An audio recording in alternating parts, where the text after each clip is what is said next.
নোমান ভাই, আমাদের এখানে কিন্তু প্রায় 14 কাঠা জায়গা, আমরা কিন্তু রাজুকের নিয়ম মেনেই আমরা G+9 করতেছি, এবং অনেকেই দেখবেন যে অল্প জায়গা 6-7 কাঠা জায়গার উপরে কিন্তু 10-12-13 তলা করে ফেলে। এগুলো কিন্তু দেখা যাচ্ছে যে রাজুক এসে ভাঙিয়ে দিবে। আমার পিছনে যে বিল্ডিংটা দেখতে পাচ্ছেন, এটা আমাদের প্রথম প্রজেক্ট। এটা প্রায় 5 কাঠা জমির উপর 9 তলা বিল্ডিং হয়েছে। আশা করছি এই বছরে আমরা এটা হ্যান্ড ওভার করতে পারবো। ভাই, আমাদের এখানে পিছনেই কিন্তু 100 কাঠা জমির উপর একটা স্কুল অ্যান্ড কলেজ হচ্ছে, আর এই পাশেই হচ্ছে আমাদের ইব্রাহিম কার্ডিয়াক হসপিটালের ইব্রাহিম স্পেশালাইজড হসপিটাল, যেটা 6 বিঘা জমির উপরে, এবং তার পাশেই হচ্ছে নার্সিং ইনস্টিটিউট। তার মানে এই জায়গাটার যে কতটা ভ্যালু হবে সেটা তো বোঝাই যাচ্ছে। বর্তমানে ঢাকা শহরে যতগুলো হাউজিং আছে তার মধ্যে অন্যতম সুন্দর, পরিকল্পিত ও নিরিবিলি হাউজিং হচ্ছে এটি। আসসালামু আলাইকুম, আশা করি আপনারা সবাই ভালো আছেন। আমি আলহামদুলিল্লাহ, আল্লাহর রহমত অনেক ভালো আছি। আজকে আপনাদের চমৎকার একটি শেয়ার ভিত্তিক প্রজেক্ট দেখাবো, যেখান থেকে আপনারা প্রচলিত বাজার মূল্য থেকে প্রায় 40% কম মূল্যে মাসিক সুদমুক্ত কিস্তিতে জমিসহ একটি ফ্ল্যাটের গর্বিত মালিক হতে পারবেন। ঢাকা শহরে শত শত হাউজিংয়ে আছে, বাট আজকে আমি যে প্রজেক্টটি দেখাবো, এই প্রজেক্টটি যে হাউজিংয়ে পড়েছে, এত সুন্দর, পরিকল্পিত, নিরিবিলি এবং গাছগাছালি দিয়ে ভরা হাউজিং ঢাকা শহরে আপনারা হাতে গোনা 1-2টা পাবেন কিনা সন্দেহ। এই প্রজেক্টের ভিডিও আমি ঈদের আগে করেছিলাম, তখন কিন্তু তারা খুব সুন্দর একটা অফার দিয়েছিলেন যে প্রথম 5 জন বুকিং দিলে একটি করে এসি পাবে। তো সেই অফারটা এখন নাই, বাট বেশ কিছু শেয়ার বাকি আছে, সেটা নিয়ে আজকের আমার এই ভিডিওটি পরিচিত। এই হাউজিংটির নাম হচ্ছে আটি মডেল টাউন, সুজুং হাউজিং নামেও পরিচিত। আপনারা যদি ঢাকার মোহাম্মদপুর ধানমন্ডি সংলগ্ন যে বছিলা ব্রিজ আছে ওখান থেকে আসেন, সর্বোচ্চ 10 থেকে 15 মিনিট সময় লাগবে এই হাউজিংয়ে আসতে। আজকে আমি যাদের প্রজেক্ট দেখাবো এটা হচ্ছে তাদের 5 নাম্বার প্রজেক্ট। তাদের প্রথম প্রজেক্টটি অলমোস্ট কমপ্লিট হওয়ার পথে, হয়তোবা এই বছরের শেষের দিকে বা সামনের বছরের শুরুর দিকে হ্যান্ড ওভার করে দিবে। আর বাকি যে প্রজেক্টগুলো ওগুলোর সকল শেয়ার সেল হয়ে গিয়েছে, ওগুলোর কাজ খুব শীঘ্রই শুরু হবে। আর এটারও ম্যাক্সিমাম শেয়ার সেল হয়ে গিয়েছে, কিছু সংখ্যক শেয়ার বাকি আছে। বর্তমানে এই শেয়ার ভিত্তিক প্রজেক্টগুলো কিন্তু অনেক জনপ্রিয় হয়ে উঠেছে, অনেকে এখানে বিনিয়োগ করে লাভবান হচ্ছেন, অনেকে কিন্তু লুজার হচ্ছেন। তো আমার কথা হচ্ছে, যেখানে আপনি কিনবেন দেখে শুনে বুঝে যাচাই করে কিনবেন। অনেক সমস্যা আছে এখানে, আমি জাস্ট একটা এক্সাম্পল দেই। অনেকে দেখবেন যে 3 কাঠা 4 কাঠা জায়গার উপরে 11 তলা 12 তলা বিল্ডিং করে ফেলে। তো এটা কিন্তু টোটালি হচ্ছে স্ক্যাম। মানে আপনারা এখানে বিনিয়োগ করলে ধরা খাবেন, হ্যাঁ, কারণ রাজুক টুডে টুমোরো এসে কিন্তু এই বিল্ডিং ভেঙে দিয়ে যাবে, তখন কিন্তু আপনার বলার কিছু থাকবে না, কারণ অলরেডি আপনি টাকা ইনভেস্টমেন্ট করে ফেলেছেন। হ্যাঁ, আর এখানে দেখেন এত বড় একটা জায়গা, 2 পাশে রোড পাচ্ছেন, তারপরেও তারা মাত্র 9 তলা করতেছে। তো আমার কথা হচ্ছে যে যেখানে আপনি কিনবেন একটু দেখে শুনে বুঝে কিনবেন। এই প্রজেক্টে আপনারা কিভাবে আসবেন আমি একটু দেখিয়ে দিচ্ছি। আমি বর্তমানে দাঁড়িয়ে আছি মোহাম্মদপুর বাস স্ট্যান্ডের সামনে। সোজা রোডটা দেখতে পাচ্ছেন, এই রোডে সরাসরি ওই প্রজেক্টে চলে যেতে পারবেন। আর এই হাতের বামে হচ্ছে জাস্ট আপনার 1 মিনিটও লাগবে না ধানমন্ডি 27 এবং টোটাল ধানমন্ডি এরিয়াতে আপনারা যেতে পারবেন। আর এই হাতের ডান দিক দিয়ে জাস্ট একটু সামনে গেলেই হচ্ছে Nurjahan road, Salimullah road, town hall, Iqbal road, সংসদ ভবন। এখান থেকে আপনার সংসদ ভবন যেতে সর্বোচ্চ আপনার 5 মিনিট সময় লাগবে, এর বেশি সময় লাগবে না। মোহাম্মদপুর বাস স্ট্যান্ড থেকে একবারে সোজা আসলে পড়বে হচ্ছে বছিলা ব্রিজ। এই ব্রিজ থেকে বাইক বা অটো রিক্সা দিয়ে যদি আপনারা ওই প্রজেক্টে যান, সর্বোচ্চ 10 থেকে 12 মিনিট সময় লাগবে। বছিলা ব্রিজ থেকে আটি বাজারে আসলে এখানে আপনারা বাংলাদেশের নামকরা প্রায় প্রতিটি বাণিজ্যিক ব্যাংকের ব্রাঞ্চ পেয়ে যাবেন। আটি বাজার থেকে মাত্র 1 মিনিটের দূরত্বে হচ্ছে এই হাউজিংটি, এবং যখন আপনারা হাউজিংয়ের ভিতরে ঢুকবেন জাস্ট অবাক হয়ে যাবেন যে ঢাকা শহরের মধ্যে এত সুন্দর, পরিকল্পিত, নিরিবিলি, নিট অ্যান্ড ক্লিন হাউজিং থাকতে পারে।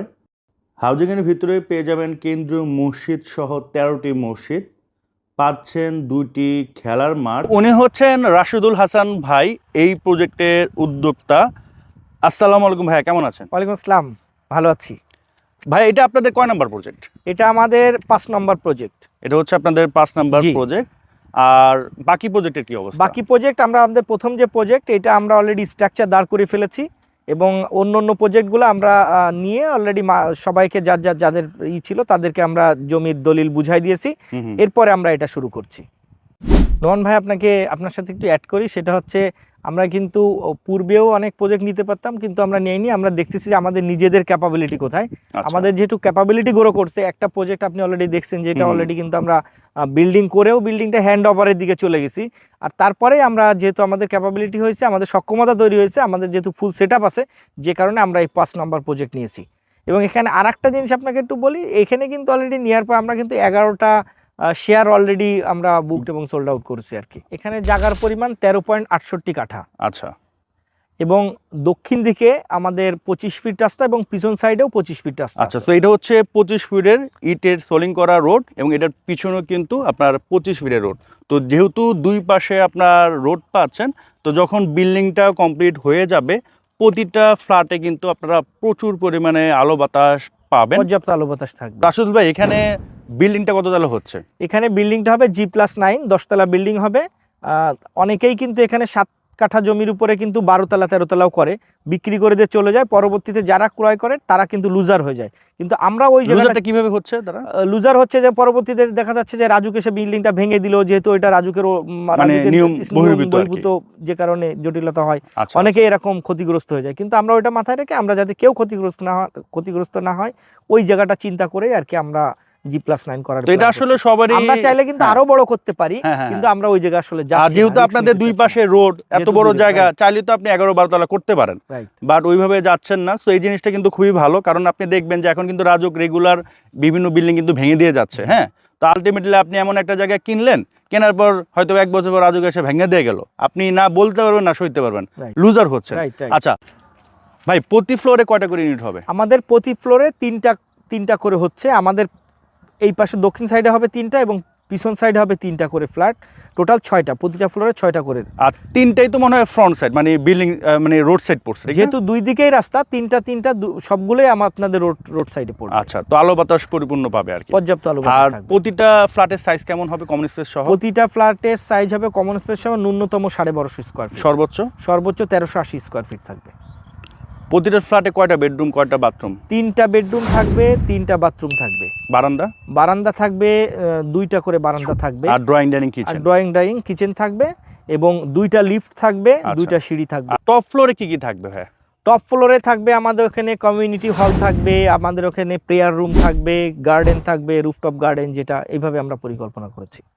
বিল্ডিং এর তো টুকটাক শুধু সুবিধা বুঝলাম আছে, এর বাইরে আর কি ধরনের সুবিধা আছে? এর বাইরে আমাদের 100 গজের মধ্যে হচ্ছে আপনার স্কুল অ্যান্ড কলেজ আছে এবং পিছন সাইডে আমাদের প্রস্তাবিত হচ্ছে Ibrahim specialised hospital, nursing institute, এবং এগুলো যদি নোমান ভাই হতে মিনিমাম 4 বছর মতো সময় লাগবে ধরেন, তখন কিন্তু আমাদের এই প্রজেক্ট অলরেডি বাস্তবায়ন হয়ে যাবে। তখন কিন্তু এটা যারা নিবে তারা কিন্তু একটা হ্যান্ডসাম অ্যামাউন্টে এটা সেল করতে পারবে এবং ভাড়া দিলেও ভাড়ার চাহিদা অনেক ভালো থাকবে, চাহিদাও ভালো থাকবে। আচ্ছা, যেহেতু ওগুলো 2-4 বছরের মধ্যে কমপ্লিট হয়ে যাবে। এর কাছাকাছি কিন্তু আছে সেন্ট্রাল পার্ক এবং লেক। আচ্ছা, এই হাউজিং এর ভিতরেই লেকের অবস্থান। তো ভাইয়া, এখানে ল্যান্ড শেয়ার প্রাইস কত করে? এখানে ল্যান্ড শেয়ার হচ্ছে দক্ষিণমুখী যেগুলো আছে, যেটা হচ্ছে আপনার 1330 স্কয়ার ফিটের, সেটা হচ্ছে আমাদের 14,50,000, আর যেটা 1250 স্কয়ার ফিট সেটা হচ্ছে আপনার 13,50,000। আচ্ছা, এটা হচ্ছে দক্ষিণমুখী। আর পিছনে যেটা আছে সেটা হচ্ছে 13,50,000 এবং 12,50,000। যেটা হচ্ছে 1250, ওটা হচ্ছে 12,50,000, আর যেটা হচ্ছে আপনার 1330, ওইটা হচ্ছে আপনার 13,50,000। আর রেজিস্ট্রেশন ডেটটা কবে? রেজিস্ট্রেশন আমরা সম্ভাব্য রেজিস্ট্রেশন ডেট হচ্ছে আমরা জুলাইতে আমরা রেজিস্ট্রেশন করব। আচ্ছা, তো ভাই কনস্ট্রাকশন কাজটা কবে থেকে শুরু করব? কনস্ট্রাকশন আমরা নোমান ভাই আমি চাচ্ছি যে যেহেতু আমাদের প্রথমেই একটা অ্যামাউন্ট দিয়ে তারা রেজিস্ট্রি করবে 12,50,000 বা 13,50,000 দিয়ে তারা রেজিস্ট্রি করবে, তারপর পরে যদি আমরা কনস্ট্রাকশনের জন্য বলি তাহলে এটা তাদের জন্য একটা বার্ডেন হয়ে যাবে। আর এখানে তো ধরেন যারা থাকবে তারা হচ্ছে মধ্যবিত্ত শ্রেণী যারা আছে তারা এখানে আসবে, যে কারণে আমরা একটু সময় নিয়ে আমরা আশা করছি যে 2026 থেকে আমরা কনস্ট্রাকশনে যাব। তো ভাই, এখানে কনস্ট্রাকশন খরচ কিরকম হতে পারে? এখানে কনস্ট্রাকশন খরচ আমরা মনে করছি যে 2,000 থেকে 2,500 টাকা পার স্কয়ার ফিটে খরচ হতে পারে, এবং এটা কিন্তু কিস্তিতে দেওয়ার সুযোগ আছে। মানে 3 বছরের মাসিক কিস্তি 3 বছরের মাসের কিস্তিতে দিতে পারবে, এবং যেহেতু এটা একটা বড় প্রজেক্ট, এটা ন্যূনতম 3 বছর সময় এখানে লাগবে, একটু বেশিও লাগতে পারে। আমরা যেহেতু এর মধ্যেই একটা প্রজেক্ট করেছি এই হাউজিংয়ের ভিতরে, এবং প্রজেক্টটা হ্যান্ডওভারের পথে, আপনারা আসেন, এসে দেখেন এবং কথা বলেন, এবং আমি কিন্তু ওই প্রজেক্টের পাশেই থাকি, যেহেতু এখানে এই কার্যক্রমগুলো চলছে, যে কারণে আমি এর মধ্যে থেকে দেখাশোনা করি। এবং আজকের এই পর্যন্তই। এর মধ্যে যদি কোনো থাকে তাহলে আমাদের সাথে যোগাযোগ করলে আমরা আবার ফার্দার আবার কথা বলতে পারবো। সবাই ভালো থাকবেন, সবাইকে চায়ের দাওয়াত রইল। আর স্ক্রিনে দেওয়া নাম্বারে বিস্তারিত কথা বলতে পারবেন। এবং আজকে এই পর্যন্ত, আসসালামু আলাইকুম।